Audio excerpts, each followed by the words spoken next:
What's up, y'all? This is Prince, and I'm back with another video. And today we're talking about P. Diddy. It looks like P. Diddy's release date has been moved again. It's been moved earlier. Originally, his release date was scheduled to be in June 2028. Now it's March 2028.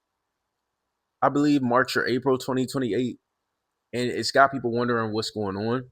So I'm gonna tell you exactly why P. Diddy's release date moved this time, and then why it's likely that it's going to continue to move, y'all. So when P. Diddy got sentenced, he went to a prison that had a drug program that allows for early release upon completion, and he's reportedly enrolled in that drug program. Now, supposedly, upon completion of the drug program, you can have your sentence reduced up to 12 months. Potentially, this isn't guaranteed, but potentially he could reduce the sentence that he got, which I believe was 4 years, down to 3 years just off this program alone. He's also in federal prison right now, and federal prison automatically gives inmates up to 54 days off of each year based on good behavior. So that's more chances that his sentence could be reduced on top of the First Step Act, which could allow him to reduce his sentence even more. It's most likely that P. Diddy's not going to serve the entire 4 years. He's probably going to be somewhere in the ballpark of getting out next year, I would say. Sometime next year, you're going to see reports that P. Diddy was released from federal prison. Now, a lot of people are upset about that, and I really truly think that people be mad about P. Diddy possibly getting released earlier because they think a whole bunch of stuff that isn't even close to the truth of what happened in the trial. With all the stuff that was coming out about Epstein, people tied Diddy's case into being related to that in some way, and it had nothing to do with that whatsoever.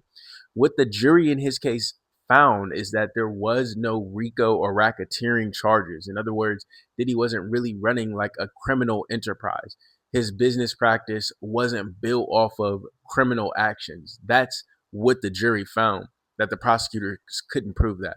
What they found him guilty of was violations of the Mann Act, and all that is transporting sex workers across state lines. That's illegal. So what he was convicted of is just simply calling in people to do sex work across state lines. That's it. That's it. Now, it depends on what your beliefs are as far as sex work. But to me, if you have an OnlyFans, you're doing sex work. If you have, inappropriate word, I'm not going to use the actual word because of YouTube, but inappropriate word, Twitter, if you do anything on there, you're doing sex work. So if somebody transported a sex worker across state lines, that's what P. Diddy is convicted of. That's it. That's it. To me, that doesn't even deserve 4 years. What I think deserves a lot more time um, than transporting people across state lines for sex work is what he did to Cassie. But that was past the statute of limitations. And when I'm saying what he did to Cassie, I'm talking about him putting his hands on her. But that's not what he was charged with.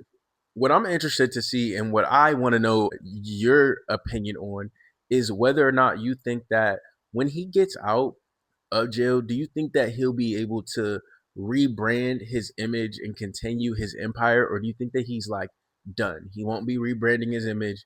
He's kind of ruined his whole entire legacy, and there won't really be any coming back from this.